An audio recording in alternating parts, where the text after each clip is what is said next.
আসছে, আসবে কি না? আসবে। তো সামনে রমজান মাস আসতে গেলে তো গরিবদের জন্য এখানে আল্লাহ তাআলা কিছু একটা কথা আলোচনা করেছেন। যেমন আপনি 30টা রোজা রাখবেন, সিয়াম পালন করবেন, তো সিয়াম পালন করতে গিয়ে মানুষের ভুল ত্রুটি হয় কি হয় না? ইবনে আব্বাস রাদিয়াল্লাহু তাআলা তিনি বর্ণনা করছেন যে মানুষ যদি 30টা রোজা রাখে তো এর জন্য মানুষের ভুল ত্রুটি আছে। এই ভুল ত্রুটিকে নিবারণ করার জন্যে, ভুল ত্রুটিকে মার্জনা করার জন্যে আল্লাহ তাআলা এই যাকাতুল ফিতর আমাদের উপরে কি করেছেন? ফরজ করেছেন। এই যাকাতুল ফিতর অর্থাৎ ফিতরা আপনি দিবেন কখন দিবেন? আমারা বিযাকাতুল ফিতর ক্বাবলাল খুরুজিন নাস ইলা সলাহ, মসজিদের ঈদের মাঠ অর্থাৎ নামাজ পড়ার পূর্বে পূর্বে আপনাকে যাকাতুল ফিতর আদায় করতে হবে। কিন্তু এখানে একটা জিনিস ব্যবহার করেছেন, ওয়াতুমাতাল লিল মাসাকিন, মিসকিনকে অন্ন দান। আল্লাহ তাআলা বলতে পারতেন যে তোমাদের কাফারা কি আর একটা রোজা রেখে লাওয়া, এটা বলেননি, বললেন মিসকিনের খাবারটা পৌঁছে দাও। দেখেন কোথা আল্লাহ কিভাবে ঘুরাচ্ছেন। শুধু গরিবের টার্গেটটা আল্লাহ নিচ্ছেন যে অসহায়, তুমি আজকে ঈদ উদযাপন করবে, গরিবটা যেন অসহায় না থাকে, চলবে না। তাহলে গরিবের কথা এখানেও আল্লাহ ভেবেছেন বলে যাকাতুল ফিতর ফরজ করলেন। নাম্বার 2 নম্বর কথা, কুরবানির দিন, ঈদুল আজহা, এই কুরবানির দিনেও আল্লাহ তাআলা সেটিং করেছেন গরিবদের ব্যাপারে। কি? ফাকুলু মিনহা ওয়া আতিমুল কানিয়া ওয়া মুতাররা, কোন জায়গায় বলছেন ফাকুলু মিনহা ওয়া আতিমু বাইসাল ফাকির। আল্লাহ সুবহানাহু ওয়া তাআলা বলছেন তুমি যখন কুরবানি দেবে তো কুরবানিটা তুমি নিজে খাবে, তুমি গরিবদেরকে দেবে। আর কোন আয়াত আল্লাহ বলছেন তুমি খাও খিলাও এবং যে চাই তাকে দাও, যে না চাই তাকেও দাও। এক কথায় যারা অসহায়, চাইতে আসে না, প্রয়োজন আছে, তুমি কুরবানি দিয়ে একা একা খাবে, এটা কোনোদিন হতে পারে না। তুমি যেমন নিজেরটা ভাববে, গরিবটার জন্য তোমাকে ভাবতে হবে। প্রথম শুরুর দিকে বিল্লি করা হতো না, 3 দিনের বেশি রাখা হতো না। কেন জানেন? যে মানুষ অল্প সংখ্যক কুরবানি করত, সবাই দিতে পারতো না, প্রয়োজন সবার ছিল, 3 দিনের বেশি রাখতে পারবে না। এজন্য খাও, বিলি বন্টন করে দাও। আর এখন অহরহ হয়েছে তোমার ইচ্ছা মতন খাও খিলাও, জমা রাখো, যা খুশি তা করো, কিন্তু গরিবের কথাটা ভাবতে হবে। গরিবকে ভুলে গেলে চলবে না। এটা একটা গেল। এরপরে আমার আল্লাহ বলছেন, আল্লাহর বিধান আপনি দেখে আশ্চর্য হয়ে যাবেন। একটা স্বামী স্ত্রী যদি কথা বলতে বলতে বলে দেয়, ওরে খালেদা তোর পেটটা আমার মায়ের মতো, তাহলে এটা জিহার হয়ে গেল। জিহার হয়ে গেল মানে আপনি আর ওই বিবিটাকে টাচ করতে পাবেন না। কোনো ছেলে, কোনো পুরুষ, কোনো ভাই যদি বিবিকে বলে দেয়, বিবি রে তোর মুখখানটা আর মায়ের মতন লাগছে, তাহলে কিন্তু গন্ডগোল আছে। যদি বলা হয় বিবি তোর এই পিঠের সাইডটা আর মায়ের মতন লাগছে, তাহলে ওই স্বামী আর বিবিকে টাচ করতে পাবে না, ছুতে পর্যন্ত পাবে না। যদি ওই বিবিকে টাচ করতে হয়, এক বিছানায় নিতে হয়, তাহলে তাকে কাফারা দিতে হবে। সূরা মুজাদালা খুলেন, বিবি খাওলা বিনতে সাইলাবা, তার জামানায়, সাহাবীদের জামানায় আউস বিন সামেত, এই সাহাবীটা কোনো ক্রমে বিবি খাওলাকে বলে দিল যে তোমার পিঠখানটা আমার মায়ের মতন দেখতে। তিনি জানতেন যে এটা বলে দেওয়া মানে অন্যায়, তার মানে তো আর টাচ করা যাবে না। কি করা যায়? আল্লাহ রাসূলকে বলছেন যে আল্লাহ রাসূল, স্বামী আমার এইরকম কথা বলে দিল আমাকে, তো কি করব? আল্লাহ রাসূল চুপচাপ আছেন, কিছু বলছেন না। তাহলে তার বিবিকে টাচ করা যাবে না। এটা একটা তালাকের পর্যায়ে। বলতে কেমন তালাক? সম্পূর্ণ তালাক নয়, বলতে ও বিবিকে টাচ করতে পাবে না। তবে কি করবেন?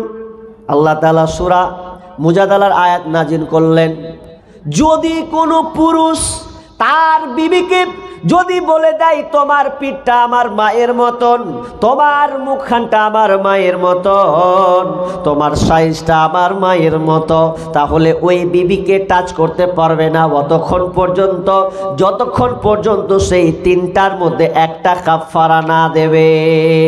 ফামাল্লাম ইয়াজিদ ফাসিয়ামু শাহরাইনি মুতাতাবিআইনি মিন ক্বাবলি আইয়াতামাসসা ফামাল্লাম ইয়াস্তাতি ফাইতআমু সিত্তিনা মিসকিনা ওয়া তিলকা লিহুদুদিল্লাহ হুদুদিল্লাহ। আল্লাহ সুবহানাহু ওয়া তাআলা বলছেন তিনটা কাজের মধ্যে একটা কাজ। প্রথম কাজ হচ্ছে তাকে টানা 2 মাস যদি সে গোলাম আজাদ যদি না করতে পারে, গোলাম আজাদ তো এখন নাই, তবে যদি ওকে কি করতে হবে, টানা 2 মাস সিয়ামু শাহরাইনি মুতাতাবিআইনি, তাকে 2 মাস পর্যন্ত সিয়াম পালন করতে হবে। কোনো ছেলে যদি বলে দেয় তোমার পেটটা আমার মায়ের মতন, তাহলে কাফারা দিতে হবে 2 মাস অর্থাৎ 60টা দিন সিয়াম পালন করতে হবে। যদি এটা না পারে তাহলে 60 জন মিসকিনকে তাকে অন্নদান দিতে হবে, 60 জন মিসকিনকে খাওয়াতে হবে। কেউ যদি 60 জন মিসকিনকে খাওয়ায়, ভুল করবে যদি কেউ বলে দেয় এটা কাফারা, মাপ নাই, মাপ কোথায় হবে? তাকে যদি বলেন 60টা রোজা এক পরস্পর রাখতে পারবো না, তাহলে আপনাকে 60 জন মিসকিনকে খাওয়াতে হবে। এই মিসকিনের খাবারটা, এই খাবারটা কে খাবে? মিসকিন খাবে।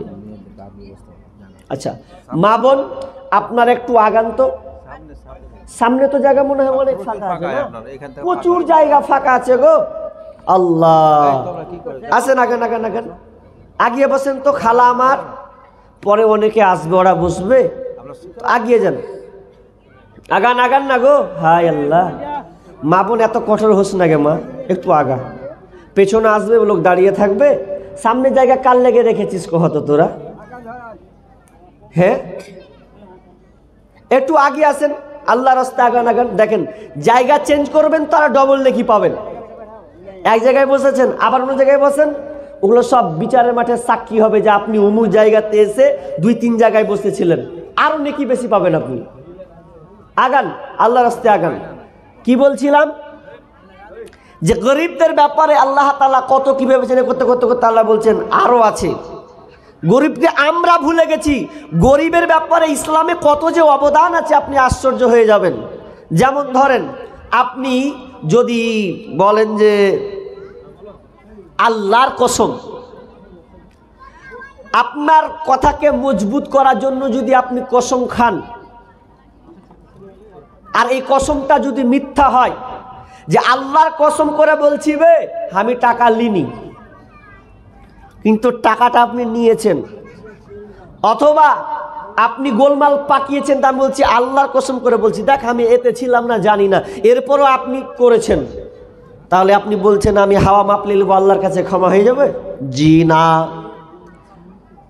অত সহজে ক্ষমা হবে না। যদি আপনি কাফারা যদি না দেন, আল্লাহ আপনাকে ক্ষমা করবেন না। শুধু আপনার কিনা কসম খাওয়া নয়, যদি আপনি মানত পর্যন্ত মানেন, যদি বলেন আমার বেটা সামনে মাধ্যমিক পরীক্ষা দিবে, তো আমি এই জিনিসটা দেব, এই মান্যতটা আমি করব, আর এটা যদি আপনি না করে দেন, যদি মানতটা আপনি পূরণ না করে দেন, তাহলে আপনাকে শাস্তি, এর কাফারা আপনাকে দিতে হবে। কি করতে হবে? আল্লাহ সুবহানাহু ওয়া তাআলা বলছেন যদি কেউ মানত মানে কসম খায়, আর মা বোন শুনেলেন কসম যদি খেতে হয় একমাত্র আল্লাহর উপরে কসম খেতে হবে, আল্লাহ ছাড়া কারো নামে কসম খাওয়া যাবে না। অনেকে আছে মায়ের নামে কসম খায়, অনেকে আছে বাপের নামে কসম খায়, অনেকে আছে মাথায় দিয়ে হাত কসম খায়, এগুলো শিরকের আওতায় পড়বে। আল্লাহ ছাড়া কারো নামে কসম খাওয়া যাবে না। অতএব আপনি আল্লাহর নামে যখন কসম করলেন, আর এই কসমটা যদি আপনার মিথ্যা হয়, যদি এটা আপনি না পূরণ করে দেন, তাহলে আপনার মাপ নাই ততক্ষণ পর্যন্ত মাফ হবে না, যতক্ষণ না আপনি কাফারা না দেবেন। এই জন্য আমার আল্লাহ সুবহানাহু ওয়া তাআলা বলছেন, তুমি যখন কসম খেয়েছো মিথ্যা মনে করে, মিথ্যাকে ঢাকার জন্য কসমটা খেলে, তাহলে তোমাকে সর্বপ্রথম 10 জন মিসকিনকে খাওয়াতে হবে। যদি না পারো তাহলে 10 জনকে বস্ত্র দান করবে, অথবা না পারলে তুমি 3টা সিয়াম পালন করবে। 3টা রোজা রাখতে হবে। আর যদি বলেন ভেজালা রাখবো না, তাহলে 10 জনকে খাওয়াতে হবে। কে খাবে? গরিব দুঃখীরাই খাবে, গরিব দুঃখীরাই খাবে। আমরা হয়তো ভাবছি কি না এটা চলবে না, এটা গরিবদের জন্য আপনাকে ভাবতে হবে। এবার চলেন আমি আর 2-3টা কথা বলবো, আমার মানে বিষয় সময় কম, ওই জন্য আমি ঘড়ি দেখছি আর চালাচ্ছি। 2 ঘন্টা আলোচনা কাটছি, কত দূর আল্লাহ জানে।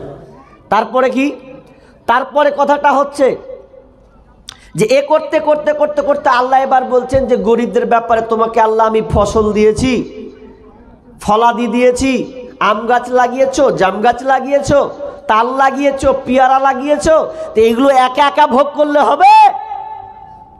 একা একা ভোগ করতে পারবে না। কোথায় আছে এটা? সূরা আনআম 141 নম্বর আয়াত খুলেন। আল্লাহ বলছেন, যখন তুমি আমগুলোকে পারবে, পেয়ারাগুলোকে পারবে, যদি ওগুলো জাকাত নাই, ওসর নাই, এই জন্য তুমি যেদিন সিজনে আম হবে, সিজনে যখন পেয়ারা হবে, কাঁঠাল যখন তুমি পারবে, আর কিছু যখন তুমি ফলাতে পারবে, তখন তুমি গরিবদের কথা তুমি ভুলে গেলে হবে না।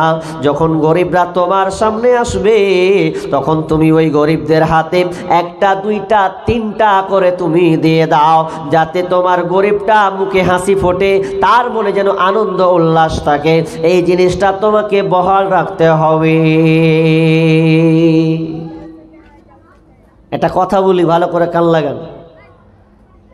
আমরা রাজনীতি যখন করে মানুষ, তখন বলি ইস নেতারা সব লুটে নিলে, সব 6-9 করে দিলে, কিছু দেয় না আমরাকে।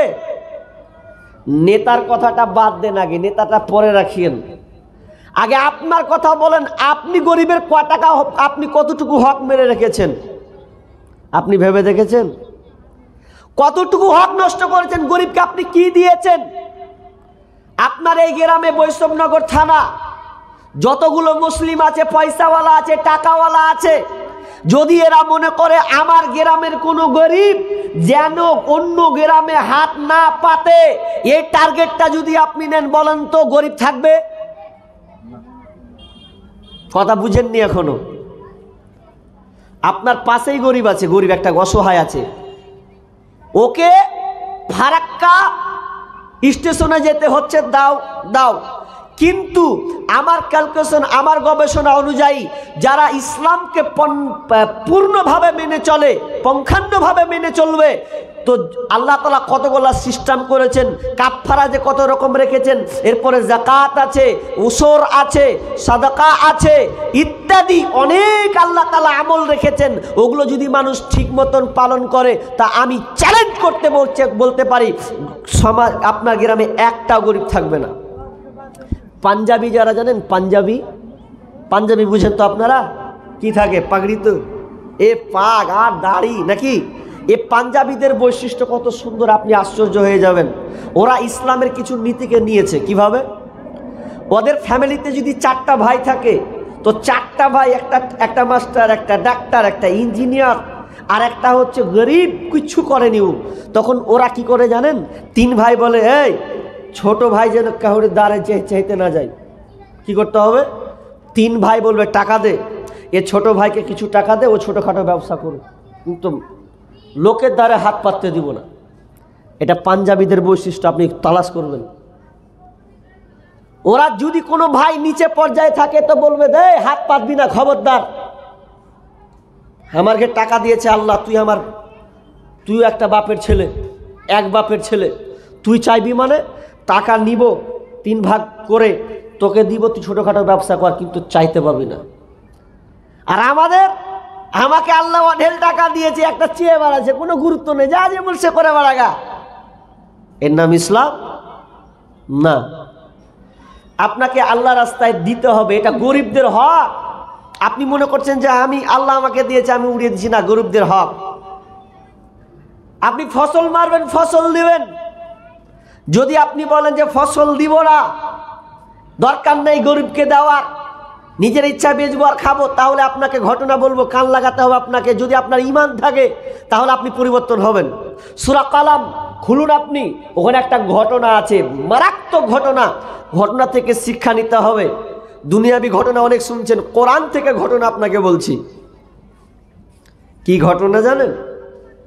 একজন বাপ ছিল, যেই বাপটা তার কাজ ছিল যখনই আম পাড়তো, যখনই জাম পাড়তো, যখনই পেয়ারা পাড়তো, তখনই গরিবদেরকে দিতে, লেবাটা যা নিয়ে যা। ছেলেরা বলছে, আব্বার কাণ্ড দেখছিস, এলে একটুও ভালো লাগে না, সব গরিবরাকে দিয়ে দিছে তো কি করে হবে? না, এটা ভুল করছে। বাপ যখন মারা গেল তো এরা মকা পেয়ে নিয়েছে, বাপ মরে গেছে, এবার কোন ব্যাপার নাই। বড় ভাই বলছে, এই সব চুপ থাক, আমার উপরে চলবি। গরিবদেরকে যা দিয়েছে দিয়েছে, আর বাপ দিয়েছে, ভুল কাজ করেছে, কিন্তু বাপ করেছে বলে আমরাও করবো না, যত মাল আছে সব পারবো। তো ছোট বলছে, হ্যাঁ রে, আব্বার যে নিয়ম যে রে, যখনই পারবে তখনই গরিবরা দৌড় মারে রে, তো দিনের বেলা পারবি তো গরিব তো যে অটোমেটিক যাবে। তখন দুজনা বলছে যে না, ওটাও হতে দিব না, দিনে দিনে পারবো না। কখন পারবি? বলছে রাতে রাতে ঝেড়ে দেবো সব, রাতে রাতে সব মাল পেড়ে বাড়ি নিয়ে চলে আসবো, কেউ জানতে পারবে না, টের পাবে না, গভীর রাতে যাবো। তো ভাই সবাই চুক্তি করলো, ধর সব কেটে তুই রেডি রাখ, ব্যাগ রাখ, আমার চাঙ্গাড়ি রাখ, আর কিছু জমা করে দে এক সাইডে। গভীর 12টা 1টা বাজবে, বাড়ি থেকে বেরিয়ে যাব, গাছে চড়ে নিব, সব ফল পেরে নিয়ে ফজরের আগে আগে বাড়ি ঢুকে যাব। আর আল্লাহ উপর থেকে শুনছে না, শুনে না? হ্যাঁ, আল্লাহ উপর থেকে সব দেখছে। আল্লাহ কি করে দিলেন দেখেন, আল্লাহ বলছেন, তোরা যেমন 12টা বাজাবি, তোর বাপের নিয়ম কি, তোদেরও 12টা বাজাবো। গরিবের হক মারবি তো আমি আল্লাহ দেখ তোদের হক কেমন করে মারি। তখন যারা আসছে বেরিয়ে গেল, বেরিয়ে যাওয়ার তার আগে আগে আল্লাহ বললেন, ফাতাফা আলাইহা তাইফুম মির রাব্বিকা ওয়া হুম নাইমুন ফাআসবাহাত কাসসারিম ফাতানাদাউ মুসবিহিন। فطاف عليها طائف من ربك وهم نائمون فطاف عليها طائف من ربك وهم نائمون।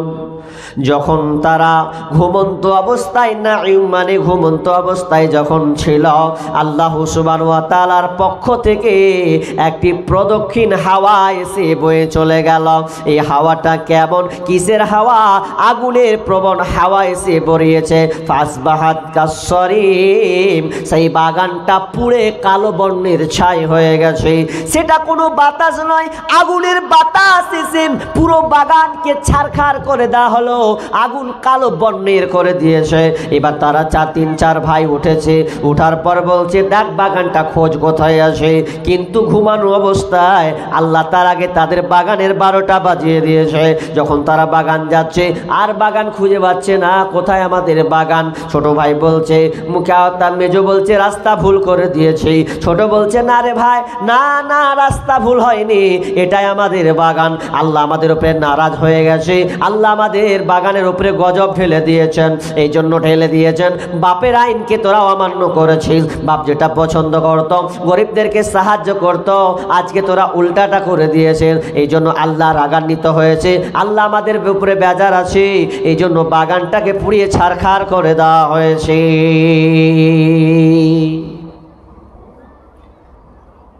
জাকাত নাই ঠিক আছে, ওসর নাই ঠিক আছে, কিন্তু গরিবকে যে দিতে হবে। সূরা আনাম 141 নম্বর আয়াত খুলবেন, বাড়িতে গিয়ে দেখে নেবেন, দিতে হবে। তাহলে গরিবদের ব্যাপারে ইসলাম কত ভেবেছেন জানেন? এবার 2টা ইম্পর্টেন্ট কথা বলবো, 1টা 2টা, সময় কম, ঘড়ি কাটা দেখছি। কি আর একটা কথা বলি, মা বোনদের কাজে লাগবে, সামনে রমজান মাস তো কাজে লাগবেই ইনশাআল্লাহ, আপনাদেরও কাজে লাগবে। কি রাবি হচ্ছেন আবু হুরায়রা রাদিয়াল্লাহু তাআলা আনহু, তিনি বলছেন যে একটা লোক আসলো, এসে বলছেন, ইয়া রাসূলুল্লাহ হালাকতু, ইয়া রাসূলুল্লাহ আমি হালাক, মানে ধ্বংস হয়ে গেছি, আমি ধ্বংস হয়ে গেছি। তো কি কেমন কিসে ধ্বংস করলো তোমাকে? যে তখন ওই সাহাবী বলছেন, ইয়া রাসূলুল্লাহ, আমি সিয়াম অবস্থায় রোজা রাখা অবস্থায় স্বামী স্ত্রী মিলন ঘটে গেছে। তার মানে আমরা নিজেদেরকে ধ্বংস করে দিয়েছি। রোজা ছিলাম, এ রোজা অবস্থায় দিনের বেলায় স্বামী স্ত্রী মিলন হয়ে গেছে, অথচ এটা হালাল, কিন্তু রোজা রাখা অবস্থায় এটা হারাম। স্বামী স্ত্রী মিলন করতে পাবে না, এটা হারাম করা হয়েছে। কিন্তু নবী গো, আমরা দুজনে ধ্বংস হয়ে গেছি। এক কথায় আমরা স্বামী স্ত্রী দিনের বেলায় মিলন করেছি, এই জন্য ধ্বংস হয়ে গেছে। আল্লাহ রাসূল কি করা যায়? রোজা রাখা অবস্থায় স্বামী স্ত্রী মিলন করা যাবে না। এবার যদি করলেন, ওনাকে আবার সাধু সাজিয়েন না। আমার কাছে রিপোর্ট আছে, আমার কাছে খবর আছে, মনে করিয়েন না।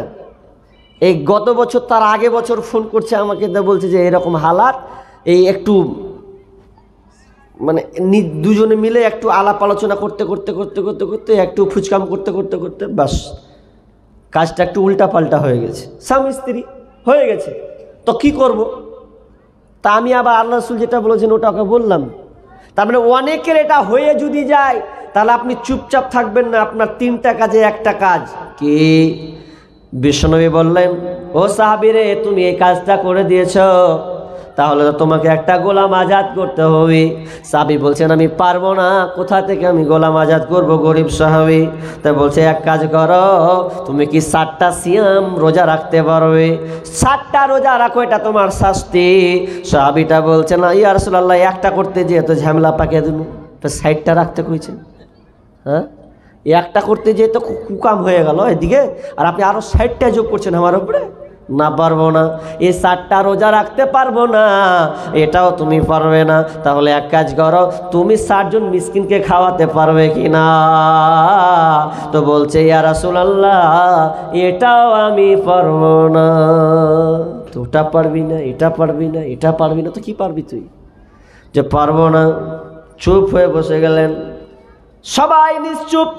আল্লাহ রাসূলের কাছে একজন আরাক মানে ঝুড়ি, কিছু ঝুড়িতে খেজুর নিয়ে আসলো, নিয়ে আল্লাহ রাসূলের কাছে কিছু হাদিয়া আসলো, ওটা এসে এবার ওই সাহাবীকে বলছেন, ও সাহাবী, নাও, তোমাকে আরাক নামক তোমাকে এই ঝুড়িটা দিলাম, এই ঝুড়িটা তুমি তোমার যে গরিবগুলো আছে ওই গরিবগুলোকে তুমি দিয়ে দাও, তাহলে তোমার কাফারা হয়ে যাবে, আল্লাহ তোমাকে ক্ষমা করে দিবে। ও সাহাবী বলছে, ইয়া রাসূলুল্লাহ, আমার চাইতে গরিব ফেরকে আছে, ভেজালের উপরে ভেজাল। ওকে বলছে গরিবকে দিয়ে দাও, তো বলছে আমার চাইতে এই টোলা এ পাড়াতে আমার চাইতে গরিব কেউ নাই। আল্লাহ রাসূল মুচকি হাসি বের হলো, আরে তুই এটা করতে গেলে তো এটা তুই গরিব, তোর মতন আর গরিব নাই। তখন আল্লাহ রাসূল বলছেন, যা, এবার তুই নিজে তোর পরিবারকে সহ তুই নিজে খা, সব আল্লাহ মাফ করে দিবি। এবার আপনি ধরেলেন আপনার স্ত্রীর সঙ্গে এই কুকামটা করে দিলেন, সম্পর্ক হয়ে গেল দিনের বেলায়। তা আপনি 60 জনকে খাওয়াবেন, তো কাকে খাওয়াবেন? মাস্টারকে, ডাক্তারকে, মৌলবি কটাকে ডেকে? যদি জিজ্ঞেস করে কিসের জি, তো এর লেগে, তোবা তোবা, ওটা কে খাবে? গরিব অসহায় 60 জনকে আপনাকে খাওয়িয়ে দিতে হবে। খাইয়ে দেন, আপনার কাফারাতুল। এগুলো কাদের জন্য? সব গরিবের জন্য, সবই চিন্তা চেতনা গরিব। এবার করতে করতে করতে আল্লাহ বলছেন, এবার শোন, তুমি পয়সাওয়ালা হয়েছো, অনেক বলছি না, আর 10 মিনিট বলছি, কি যে তুমি পয়সাওয়ালা হয়েছো, তাহলে তোমাকে কি করতে হবে? জাকাত দিতে হবে। জাকাতের 2 রকম ভাগ আছে। একটা হচ্ছে ফসল উৎপাদন করে একটা জাকাত বের করা, উসর বের করা, আর একটা হচ্ছে টাকা ইনকাম থেকে দিতে হবে। এবার কিভাবে জাকাতটা দিবেন আপনি ভালো করে কান লাগান, ইম্পর্টেন্ট কিছু কথা আছে এখানে। কি কথা? যে জাকাত বলা হয়, আল্লাহ তাআলা জাকাতের কথা বেশিরভাগ আলোচনা করেছেন। তো জাকাতটা কি এটা আপনাকে জানতে হবে। জাকাতটা হচ্ছে পবিত্রতা, আপনার মালকে পরিশুদ্ধতা করবেন। কেমন করে করবেন? যদি কারো বাড়িতে 7.5 ভরি সোনা নাকি 7.5 ভরি সোনা যদি থাকে, তাহলে এর থেকে আপনাকে কি করতে হবে? 40 ভাগের 1 ভাগ আপনাকে বের করতে হবে। অথবা রূপা যদি আপনার বাড়তে থাকে 52.5 তোলা, তাহলে আপনাকে এখান থেকে তার যাকাত আপনাকে বের করতে হবে। এবার ধরলেন আপনার নেই, টাকা আছে আপনার কাছে, যে টাকা কতটি আছে? 52.5 তোলার দাম কত জানেন আপনারা? এই বর্তমান বাজারে 52.5 তোলা রূপা মিনিমাম দাম যদি ধরলেন কত হবে? 60 থেকে 70 হাজার হবে নাকি মনে না? এরকম একটা দাম হবে, 60 থেকে 70 হাজার। তাহলে 60 থেকে 70 হাজার টাকা যদি আপনার বাড়িতে ঘুমায়, ব্যাংকে জমা থাকে 1 বছর ধরে, তাহলে আপনাকে যাকাত বের করতে হবে। এখন কথাটা হচ্ছে 60 হাজার 70 হাজার টাকা কার বাড়িতে নেই বলেন? যে 20 হাজার টাকা ইনকাম নিয়ে আসে, 25 হাজার টাকা, মাস্টারের কথাটা বাদ দেন, অথচ এরপরে যাকাত বের হয় না। চেক আনতে গিয়ে যাকাতের টাকা বের হয় না, অথচ আপনার বাড়িতে প্রায় 70-80 হাজার টাকা ঘুমায়, নিম্নে নিচে ধরলাম, বেশিটা ছেড়ে দেন। এতটা যদি আপনার বাড়িতে ঘুমায়, তাহলে আপনাকে যাকাত আদায় করতে হবে, শুধু নামাজ পড়লে হবে না। এখন যদি বলে মৌলভী সাহেব আমার 60 বছর টাকা 1 বছর ধরে থাকে না, সব শেষ হয়ে যায়, তাহলে ওটা বাদ দেন। আমি আপনাকে বলিনি বাধ্যকতা করতে। যদি 1 বছর ধরে আপনার বাড়িতে 60-70 হাজার টাকা ঘুমায়, তাহলে আপনাকে কি করতে হবে? ওই টাকা থেকে মেয়াদ 1 বছর পূর্ণ করে আপনার কাছ থেকে মিনিমাম 1400 থেকে 1500 টাকা বের হবে। ওই 1500 টাকাটা আপনার নয়, ওটা গরিবের হক, ওটা গরিবের টাকা, আপনি নিয়ে আসেন। তাহলে আপনি যে টাকাটা নিয়েছেন, বলেন তো সমাজে গরিব অসহায় কেন এত বাড়ছে? আমার আপনার কারণে। যাকাত আপনাকে দিতে হবে বাধ্য। যদি উমারের জামানা, আবু বাক্কারের জামানা হতো, তাহলে এক একটাকে সাই সাই করে কেটে দিত, সাই সাই করে। প্রথমে যখন আবু বাক্কার যখন খলিফা হলেন, তো একটা সবাই অস্বীকার করলো যে যাকাত আমরা দিব না। হট, কে দিতে যাবে? আল্লাহ রাসূল মরে গেছে, ঝামেলা শেষ, আমরা আর দিতে যাব না। তো আবু বাকার বলছেন, কে দিবে না রে? আলী আলী আলী, খোঁজ লাগাও তো, কারা দেয় না, কে যাকাতকে অস্বীকার করছে? সবাই গেল, যাওয়ার পর এবার বলছে আল্লাহ রাসূল এই লোকটা দিবে না। তো উমারকে বলছে, উমার তুমি তো শের, তোমাকে দেখলে মানুষ ভয় করে, তোমাকে পারমিশন দিচ্ছি, যাও, যারা যাকাতকে অস্বীকার করবে একবারে এক কর থেকে চালিয়ে দাও, সবকে কাতাল করে দাও, রাখবে না। তো উমার বলছে, আমিরুল মুমিনিন, ওরা যে মুসলমান, যেগুলোকে কাটবেন আপনি সাই সাই করে, ওরা যে মুসলিম, নামাজ পড়ে, আল্লাহকে ভয় করে, তো ওদেরকে আপনি কি করে কাটবেন? তো এরপরে যখন বলছে এদেরকে কাটা যাবে না, তা আবু বকর বলছে, না তুমি তো শের ছিলা, তো এখন দেখছি এত কাপুরুষ হয়ে গেলে কেন? তুমি একবার গরুর মতন ম্যাও ম্যাও কেন করছো? তুমি যে বাঘের মতন, সে তোমাকে দেখে ভয় করে, তোমার মুখে কথা মানাই না। আমি অর্ডার করলাম, যাও সাই সাই করে চালিয়ে দাও। উমার যখনই চলে গেলেন, এই কে যাকাত দিবে না রে? সবকে সাই সাই করে দেবো, একদম কেটে কুচকাটা করে দেবো। যেমনই বলা, সব রাতারাতি সোজা হয়ে গেল যে না, উমারের তো যে রাগ, এ তো একটাও ঠিকাবে না। তখন সবাই অস্বীকার করলো, ঠিক আছে, আমাদের যা পয়সা থেকে আমরা যাকাত বের করে আমরা আল্লাহর রাস্তায় দেব। তার মানে আপনাকে যাকাত দিতে বাধ্য। এটা যাকাত আপনার নয়, গরিবের হক। যারা চাষ করেন, যারা চাষ করেন তাদের কথা বলি। এদিকে চাষ হয় তো? চাষ হয়, বেগুন হয়, তো ওটা বাদ দেন, ওগুলো তো কাঁচামাল। ফসল তো হয়, ভুট্টা হয় কিনা, ধান হয় কিনা, গম হয় কিনা, এগুলো চাষ হয়। তো এগুলো যে চাষ হয়, এখান থেকে আপনাকে ওসর বের করতে হবে। কি মনে করছেন? যদি আপনি বলেন যে আসমানের বৃষ্টি থেকে যদি হয়, তাহলে 10 ভাগের 1 ভাগ লাগবে। আর যদি বলেন যে আমি শ্যালো চালাচ্ছি, পানি চালাচ্ছি, তারপরে আমার চাষাবাদ হচ্ছে, তাহলে তোমাকে 20 ভাগের 1 ভাগ দিতে হবে। এবার কথা হলো, কতটি হলে দিতে হবে এটা তো জানতে হবে। কতটি হলে লাগবে? দুটা মত আছে, বাংলাদেশের একটা, ইন্ডিয়ান একটা। তো বাংলাদেশ ভারতেরটাই বলি, এই জন্য ভাগ 5 ওয়াসাক যদি হয় আপনার 5 ওয়াসাক, আর 1 ওয়াসাক সমান হচ্ছে 60 সা, আর 60 সা আর সা মানে 2.5 কিলো বা 3 কিলোকে বলা হয় কি 1 সা, 1 সা বলা হয়। তাহলে এখান থেকে ক্যালকুলেশন করতে গেলে দেখা যাবে যে সর্বনিম্ন যেটা ধরা হয়েছে 15 মণ 12 কেজি। কত বললাম? 15 মণ 12 কেজি, অর্থাৎ 6 কুইন্টাল হচ্ছে, 6 কুইন্টাল। তাহলে এই 6 কুইন্টাল যখন হয়ে যাচ্ছে, তো এই রকম যদি আপনার বাড়িতে চাষাবাদ হয় তাহলে আপনাকে ওসর বের করতে হবে, আর যদি না হয় তাহলে আপনাকে লাগবে না, তাহলে আপনাকে লাগবে না।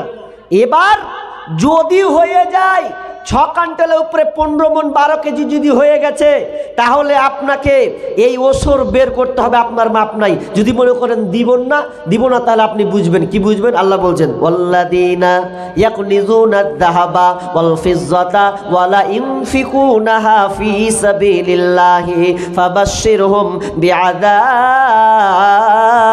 আলীম।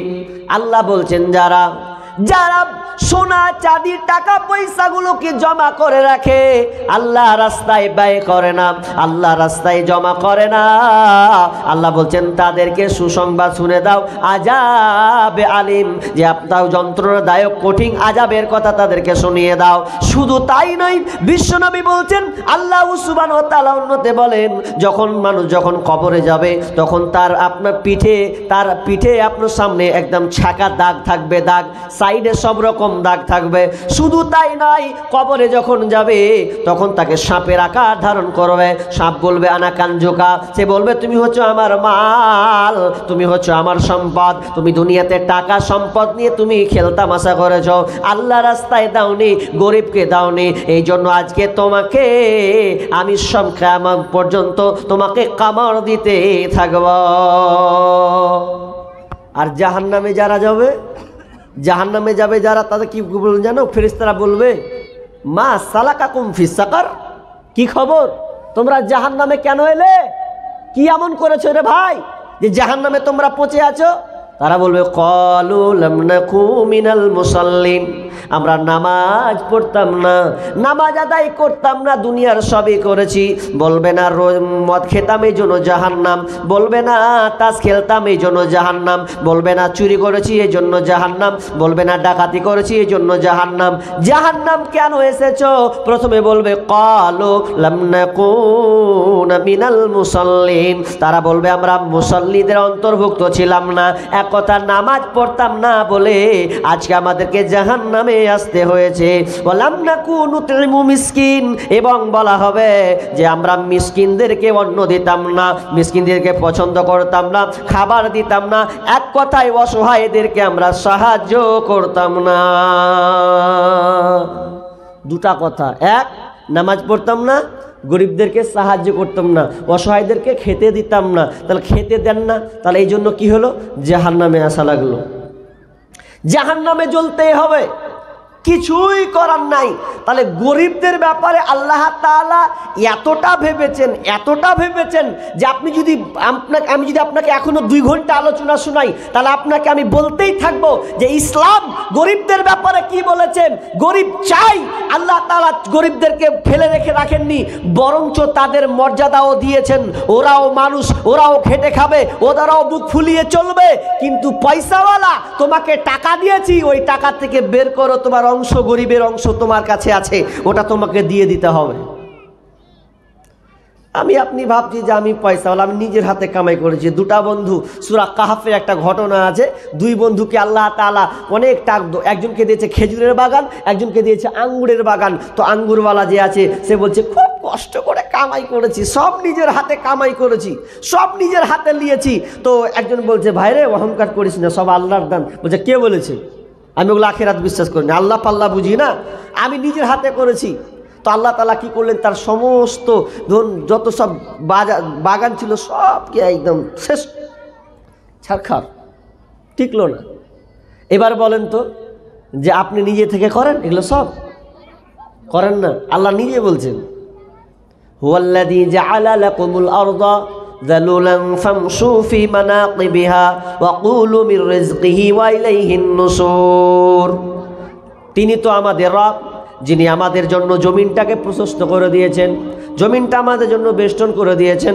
এই জন্য করে আমরা মন মতন করে টাইলস লাগাই, বাড়ি করে আপনার অট্টালিকা বানাই, মন মতন করে জমিকে চাষাবাদ আবাদ করি, কারণ আল্লাহ তাআলা আমাদের জন্য জমিনটাকে বেষ্টন করে দিয়েছেন, আমাদের জন্য চাষের আবাদের জন্য প্রসারিত করে রেখেছেন। তার মানে আল্লাহ যদি এটাকে কঠিন করে দিতেন, মাটিটাকে যদি আল্লাহ পাথর বানিয়ে শক্ত করে দিত, আচ্ছা বলেন পারবেন আপনি চাষাবাদ করতে, বাড়ি করতে পারবেন?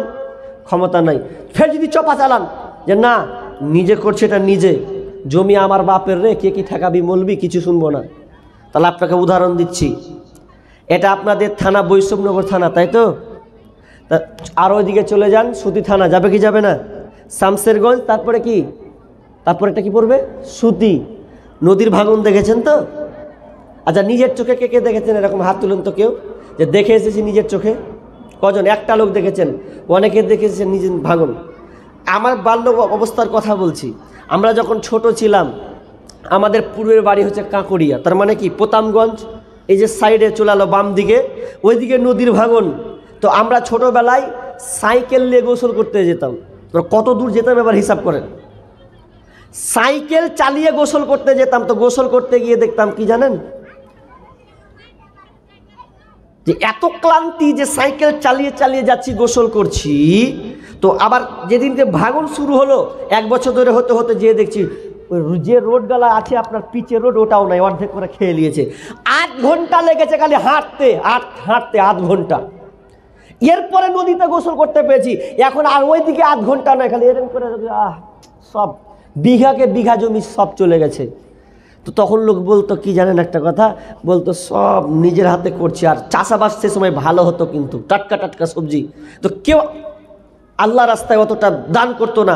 তো এই কথা বলতে কথা এরকম হতো যে দান করতো না, বলতো নিজের বাপের জমি বেশি বকিস না। তো যদি মনে করেন নিজের বাপের জমি, তাহলে এখন ঠেকানগা, যেটি গেল বিঘা বিঘা জমি, ঠেকাতে পেরেছে কেউ? সব তো তলিয়ে গেল। আপনার নামে জমি এটা দিয়েছে এই জন্য যে আপনি বলবেন যে এটা আমার জমি, কিন্তু জমি কার? কথা বলেন কার? আল্লাহর। কথা বলতে আপনাদের ভয় লাগছে? আল্লাহ নাম নিতে আপনাদের ভয় লাগছে নাকি? যদি ভয় না লাগেন তাহলে আপনি আল্লাহ বলবেন, তো বুক ফুলিয়ে বলবেন আল্লাহ। তা আল্লাহ বলবেন কিরে বান্দা, তাহলে তো হবে। তা আপনি অলসতা করছেন কেন? তাহলে আল্লাহর রাস্তায় আপনাকে দিতে হবে। আপনি বলছেন যে খালি বড় লোকরা দিবে, না, বড় লোক নয়, সকলকেই দিতে হবে। এটা গরিব ধনী বলে ভেদাভেদ নয়। যার যেটা ইনকাম সোর্স আছে সে রাস্তায়, আল্লাহ রাস্তায় দান করবে। আমি আরো কয়েকটা ঘটনা বলবো, আলোচনা আছে, হাদিস তো পড়িনি, তর্জমা করিনি, খালি বলে দিয়েছি। হাদিসটা যদি বলার সুযোগ পাই তো বলছি শেষের দিকে। তবে প্রথম কথা হচ্ছে যে গরিবদের জন্য আমাদের ভাবতে হবে। তো গরিব অসহায়, মাদ্রাসাটাও একটা গরিব পর্যায়ে। এখানে মুকেশ আম্বানির কোনো অবদান নেই, সরকারের কোনো অবদান নেই। সরকারের অবদান নেবে। সরকারের অবদান হচ্ছে মাদ্রাসা ভেঙে ফেল, এটা হচ্ছে সরকারের অবদান। মসজিদকে দখলে কর, কবরকে দখলে কর। যদিও পাস করতে পারেন, তো আপনি মনে করছেন বসে আছে ওরা। আপনার ইমান দুর্বল, তো ওই জন্য খুব চাঙ্গা চাঙ্গা লাগছে ওরা। আপনাকে সচ্চার হতে হবে। মসজিদের উপরে টার্গেট কেন নিচ্ছে? আপনি মসজিদে যান না বলে। মসজিদে আপনি যান তো দেখি কি হয়। মসজিদকে ওপেন ফাঁকা করে রেখেছি, আর মাদ্রাসাগুলোকে গুরুত্ব নাই। একটা মৌলবি যদি গেছে যে 100 টাকা দেন তো মাদ্রাসার জন্য এসেছি, তো মুখানকে ব্যবহার করছে, বলি সাহেব নাই। অনেকে আবার পালিয়ে যাচ্ছে। আরে বুক ফুলিয়ে বলতে হবে, কিসের মুসলমান তুমি?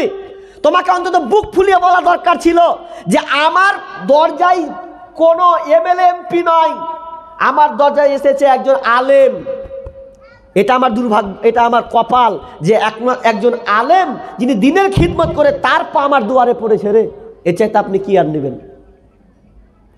অথচ আপনি মুখ ফিরিয়ে চলে যাচ্ছেন। দান দিচ্ছেন না, দান দেন না। আল্লাহ বলছেন যেদিন গজব পড়বে তোদের উপরে জাকাত দিবি না, ওসর বের করবি না। ইবনে উমার থেকে আছে 5টা, সময় নাই বলে আপনাকে বলতে পারছি না। আল্লাহ তাআলা সাই সাই করছে বর্তমান পরিস্থিতিকে, শাসকদের হাত দিয়ে আমাদেরকে পিটাচ্ছেন। আমরা বুঝছি খালি বিজেপি করছে, খালি তৃণমূল করছে, বুঝিনি এখন পর্যন্ত কে করছে। আল্লাহ বলছেন বিজেপিকে দিয়ে লাভ নাই, তৃণমূলকে দিয়ে লাভ নাই, কংগ্রেসকে দিয়ে লাভ নাই, তোরা নিজেরাই এটা করছিস। আল্লাহ নিজে বলেছেন জাহারাল ফাসাদু ফিল বাররি ওয়াল বাহরি বিমা কাসাবাত আইদিন নাস লিউযীকাহুম বা'দাল্লাযী আমিলু লাআল্লাহুম ইয়ারজিউন। জলস্থলে যা কিছু দেখছো, এই অপকর্ম, দুর্দশা, আযাব, যত কিছু তোমরা ফিতনা ফাসাদ এগুলো দেখছো, এগুলো তোমাদের বিআইদিন নাস, তোমাদের হাতের কামাই, এগুলো হাতের কামাই। আমাদের কারণে আজকে আমাদের দুর্দশা। একটা ইমামকে বলেন তো আপনি 1 ঘন্টা ধরে 8 ঘন্টা ধরে এই বক্তব্য বাদ দিয়ে চাইতে হবে? আপনি কখন সজাগ হবেন? যখন দানের কথা আসবে, মুমিনের হৃদয় গলতে থাকবে, এখন দানের চলেছে। তার মানে আপনাকে বুঝে নিতে হবে এটা মনে হচ্ছে যুদ্ধের প্রস্তুতির মতনই, যেমন ওহুদের মাঠ, যেমন তাবুকের যুদ্ধ, চীন চাইছেন দাও দাও দাও, ওই রকম আপনাকে সজাগ থাকতে হবে। আরে আপনি উমারের মতন না পারবেন, আবু বাক্কারের মতন। আবু বাক্কার কে? আপনি তার পরিচয় নেন। আপনাকে তো বলেনি, আল্লাহ রাসূল বেলালকে বলছেন, বেলাল তুমিও আল্লাহ রাস্তায় দান করো, আল্লাহ রাস্তায় দান করো। কত ভাই? 1000 টাকা দিয়েছে, মাশাআল্লাহ। কে দেখেন কি, আপনার নামটা ভুলে গেছি, বলো না, সুজাউদ্দিন। এই ভাই দেখা হয়েছে, আর দ্বিতীয়বার দেখা হলো। এটা